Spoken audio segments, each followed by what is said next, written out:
Kita mendengar pujian-pujian yang mengagungkan Tuhan. Sebab selama ini tidak sedikit pujian-pujian kita, penyembahan kita hanya bersifat self-pity atau selfish ya, menangisi, meratapi segala kemalangan.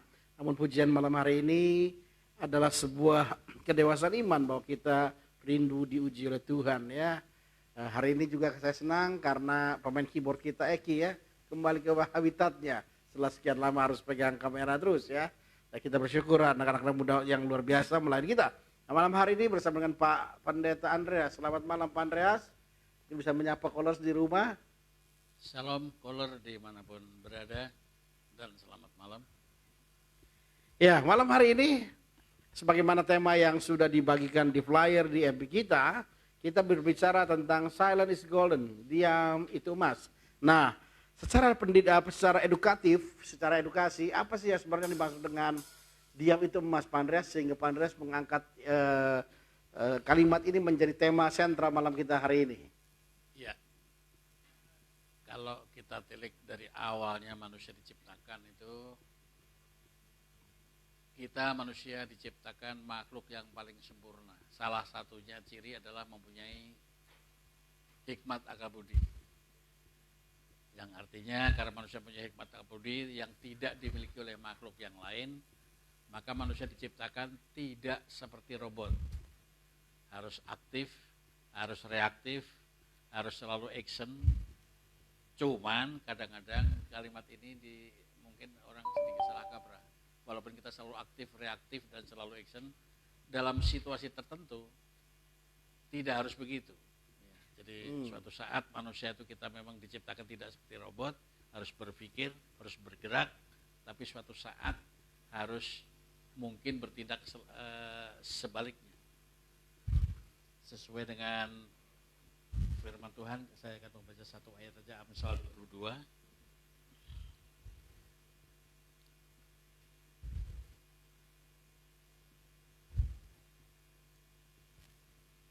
Ayatnya yang ke-6. Demikian firman Tuhan, satu ayat saja. Didiklah orang muda menurut jalan yang patut baginya. Maka pada masa tuanya pun ia tidak akan menyimpang daripada jalan itu. Saya dan saudara sebagai orang tua, ayah dan ibu mempunyai mandat dari Tuhan. Siapa yang mendidik anak-anak kita bukan hanya ayahnya, bukan hanya ibunya, tapi dua-duanya, ayah dan ibu.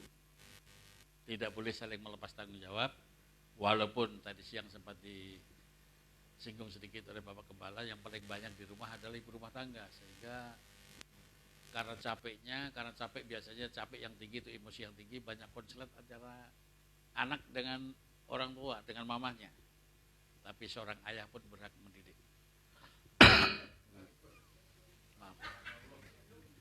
Dan dalam hal ini, saudara yang kasih Tuhan, manusia, saya dan saudara, karena saya kebanyakan berkecimpung di dalam dunia pendidikan di sekolah, banyak mendengar banyak curhatan dari para siswa dari SMP atau SMA, yang kadang-kadang curhatannya itu agak melenceng sedikit dari Alkitab. Jadi kalau kita ambil, saya comot dari salah satu kalimat teori ilmu pendidikan yang mengatakan bahwa mendidik itu adalah memanusiakan manusia. Ini saya comot satu kalimat saja. Memanusiakan manusia. Kenapa? Humaniora. Kenapa memanusiakan manusia? Karena ada manusia yang kelakuannya bukan seperti manusia. Perlu dididik, perlu dituntun, perlu dibimbing, perlu diberikan pengarahan dan seterusnya. Cuman sayangnya kadang-kadang sebagai anak, sebagai manusia, bukan hanya anak, dewasa yang dididik itu malah salah mengerti, salah paham. Sehingga banyak yang saya temui dari konseling saya, orang-orang yang curhat itu mengatakan para siswa terutama, Pak, kalau saya diomelin orang tua itu saya anggap seperti kaleng robeng. Itu yang kalimat yang paling berbahaya. Anak tidak menganggap orang tuanya seperti orang yang dihormati. Ada yang bilang, udah saya anggap seperti radio rusak dan sebagainya. Padahal yang jelas Alkitab mengatakan didiklah anak-anak itu di jalan, kalimat awalnya di jalan yang benar, Didik anak itu di jalan dibawa kepada Tuhan. Kalau ada kelakuan yang tidak seperti manusia, dibimbing, jadikanlah dia seperti betul-betul manusia yang taat akan Tuhan. Sehingga apa artinya? Kalau Alkitab mengatakan perjanjian lama, kalau mendidik, bimbing, memberi petuah itu harus secara berulang-ulang. Diterima oleh para anaknya, para manusia. Kalau bentar-bentar diulang, bentar-bentar dididik, dinasihati, dikasih petuah itu merasa membosankan ya. Membosankan, jenuh sehingga ada pemberontakan dalam tanda kutip. Sehingga orang tuanya dianggap paling robeng dan sebagainya. Itulah sebabnya maka suatu saat kalau dididik dari orang tua, termasuk dididik dari Tuhan, itu didengarkan. Para remaja, para siswa, termasuk para orang tua, kalau dididik orang tuanya didengarkan. Kalau kita sebagai jemaat dididik Tuhan, didengarkan. Barang siapa ku kasih, ya ku tegur dan ku hajar. Relakanlah hatimu, artinya relakan itu kita diam, pasrah. Tapi survei membuktikan banyak yang saya temui orang yang kalau dinasihatin orang tua, saya yakin di gereja ini tidak ada. Orang tua ngomong satu kata, anak yang kita nasihati mungkin lebih dari 20 kata. Sehingga banyak orang tua yang dalam tanda kutip stres menghadapi anaknya. Kita ngomong satu kalimat, anaknya satu alinea. Sehingga seolah-olah zaman ini memang berubah. Kalau zaman 10, 20, 30 tahun ke sana, kita sangat patuh, tunduk, betul-betul tunduk, takut dengan orang tua. Cuman karena sekarang perubahan zaman saya kecil tidak ada HP, sekarang ada HP. Zaman saya kecil, kalau dinasihatin orang tua itu didengarkan betul-betul, sekarang sebaliknya. Makanya anak-anak kalau dinasihati perlu diem. Diem dalam arti seperti yang dilakukan oleh Marta dan Maria. Kalau saya baca cuplikan ayat Lukas 10.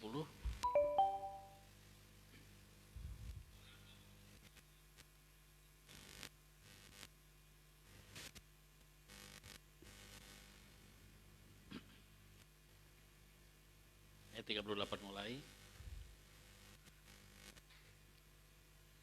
Ketika Yesus dan murid-muridnya dalam perjalanan, tibalah ia ke sebuah kampung, seorang perempuan yang bernama Marta dan menerima dia di rumahnya. Perempuan itu mempunyai seorang saudara yang bernama Maria.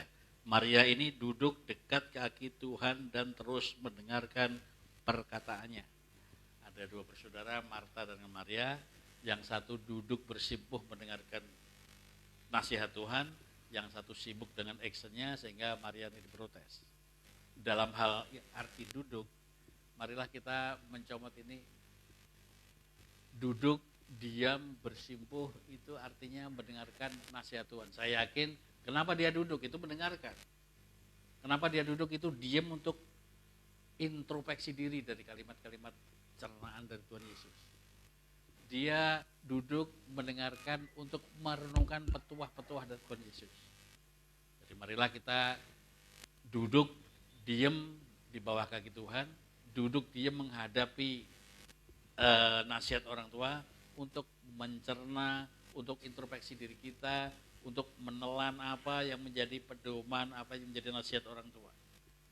Sehingga kalau kita dibawa orang tua kita ke nasihat, ke dalam firman Tuhan, dekat dengan Tuhan, kita akan, saudara juga, anak-anak akan seperti pohon yang ditanam di tepi aliran air yang selalu berbuah pada musimnya, yang selalu rimbun, selalu tidak ada tanaman yang kering, seperti Mazmur pasal 1 itu. Artinya duduk diam itu apa? Kalau anak dinasihati, kalau seseorang dinasihati orang tua, kalau jemaat dinasihati Tuhan, teguran Tuhan, itu bukan banyak protes. Bukan banyak protes-protes atau cemooh-cemooh. Banyak kita seorang tua yang menasihati anak itu anaknya malah protes sama orang tua. Sehingga akhirnya orang tuanya dalam tanda kutip kalah dengan anaknya. Terbalik sekarang. Duduk di artinya anak itu jangan berkomentar dulu sebelum orang tua menasihati dengan kalimat titik. Jangan banyak action dulu kalau dinasihati. Nah sekarang ini survei membuktikan banyak orang, banyak anak kalau ada sesuatu kejadian, sesuatu isu tertentu, banyak sekali komen-komennya, banyak sekali komentar-komentar yang miring, yang barangkali malah bukan mengkritik tapi mencemooh dan seterusnya. Tapi actionnya nggak ada, hanya istilah bahasa sastra omdo, omongannya gede tapi nggak ada actionnya. Nah, marilah dalam hal ini kita duduk diam itu untuk mendengarkan firman Tuhan yang dibawa oleh orang tua kita itu, ayah kita, ibu kita, untuk merenungkan nasihat orang tua. Sejahat apapun orang tua, tidak mungkin menasihati anaknya seperti orang tuanya. Pasti semua orang tua, walaupun orang tua jahat ini, membimbing, mendidik anaknya ke arah yang positif, sehingga nanti dituntun ke arah yang benar, menjadi orang yang dalam tanda kutip versi mereka sukses. Itulah harapan pendidikan yang dituangkan atau diharapkan oleh orang tua, supaya anak itu jangan terlalu protes, jangan terlalu mencemooh orang tuanya. Marilah kita dengarkan. Termasuk dalam hal ini kita sebagai jemaat Tuhan juga kadang-kadang kalau kita dididik Tuhan, dalam tanda kutip dididik itu mungkin diperingatkan dengan cara Allah yang kita dibawa ke suatu tempat kata Alkitab yang kita tidak suka, atau kita mengalami krisis, kesulitan seperti masa-masa sekarang ini. Barangkali itu mungkin cara didikan Tuhan, mungkin cara Allah mau proses kita. Marilah kita dalam tanda kutip berdiam diri untuk introspeksi diri kita, sebetulnya maksud Tuhan itu apa dan sebagainya dan sebagainya. Sampai-sampai saya yakin dan percaya pemerintah mengeluarkan keputusan dalam hal pandemi COVID-19 ini, itu sebelum mengeluarkan keputusan pasti sudah dikaji ulang dengan staf ahli macam-macam, adanya lockdown, adanya macam-macam, adanya masker dan seterusnya itu. Ya dalam hal ini kita duduk diam mendengarkan itu, jangan kita buru-buru memprotes dan sebagainya. Dalam konteks ini kita duduk diam itu emas. Untuk sesuai dengan firman Tuhan, kita adalah warga negara Indonesia, harus tunduk kepada pemerintah kata Alkitab. Apa yang menjadi anjuran pemerintah marilah kita ikuti. Toh untuk kebaikan kita bersama, untuk kebaikan negara kita. Sehingga kita bisa secara ilmiahnya kita bisa terlepas dari penyakit itu, kita tunduk kepada pemerintah dan kita tidak selalu terlalu protes, terlalu komentar miring kepada pemerintah. Itulah gambarannya kenapa kita harus diam dalam konteks ini. Ya, malam hari ini ternyata mendapatkan pelajaran menarik sekali tentang sonship ya. Banyak pengajaran mengajarkan tentang pembapaan, menjadi bapak yang baik. Nah, tapi saya percaya hari ini basicnya, fundamentalnya untuk menjadi bapak yang baik harus mulai dari anak yang baik. Sulit sekali kita menjadi bapak yang baik kalau kita tidak pernah menjadi anak yang baik. Maka ketika Chris Golden, diam itu emas, mengajar kita sebagai anak untuk belajar, mendengar didikan, menerima nasihat, karena itu akan penting bagi jiwanya. Seperti tadi Pak Pendeta Andreas sampaikan, seorang penjahat pun rasanya sulit mau punya keinginan besar untuk mendidik anak jadi penjahat. Menurut saya, seorang penjahat berusaha mendidik anaknya untuk menjadi orang baik. Nah, oleh sebab itu maka saya percaya hari ini sebagai anak-anak, baik dari secara daging, secara fisik kita anak-anak, juga dalam kita bergereja sebagai anak-anak rohani, kita sadar tidak ada orang tua yang merancangkan, yang merencanakan dan mendidik anak-anaknya untuk hal-hal yang buruk. Oleh sebab itu maka hari ini kita belajar pemahaman yang penting bahwa telinga kita buka lebar untuk mendengar. Ketika kita belajar mendengar, maka kita berdiam diri ya. Kita harus, kenapa ada ilustrasi mengatakan kita mulut satu, kupingnya dua, karena sekali bicara tapi dua kali kita mendengar. Artinya porsi terbaik bukan ketika kita bicara, porsi terbaik ketika kita mulai mendengar apa yang disampaikan, didikan, nasihat dari orang-orang tua kita. Nah mungkin Pak Andreas ada sesuatu lagi yang mau disampaikan kepada Kolos malam hari ini untuk menutup acara kita malam hari ini. Ya, dalam Alkitab Perjanjian Lama dikatakan bangsa Israel yang selalu menuju ke tanah perjanjian, selalu berperang melawan bangsa-bangsa. Dia mengatakan, aku akan berperang di depanmu. Itu artinya bukan berarti orang Israel disuruh duduk diam pasif, tapi tetap berperang, tapi Tuhan menolong. Dari sesuatu yang kelihatannya tidak mungkin akan menjadi mungkin. Yang menurut perhitungan kita kalah menjadi menang. Jadi artinya apa? Diam itu dalam arti berserah. Diam dalam arti ada mendambakan pengharapan Tuhan.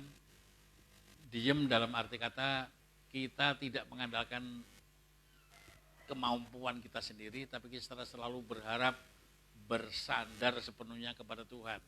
Sehingga kalau toh kita ada kemenangan, kalau kita diluputkan dari sesuatu, itu bukan kehebatan kita, tapi itu adalah semata-mata pertolongan Tuhan.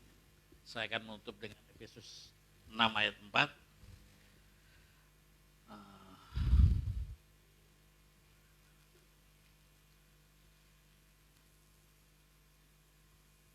Demikian firman Tuhan, dan kamu bapak-bapak janganlah bangkitkan amarah di dalam hati anak-anakmu, tetapi didiklah mereka di dalam ajaran-ajaran dan nasihat kepada Tuhan. Ada 2 poin ayat ini.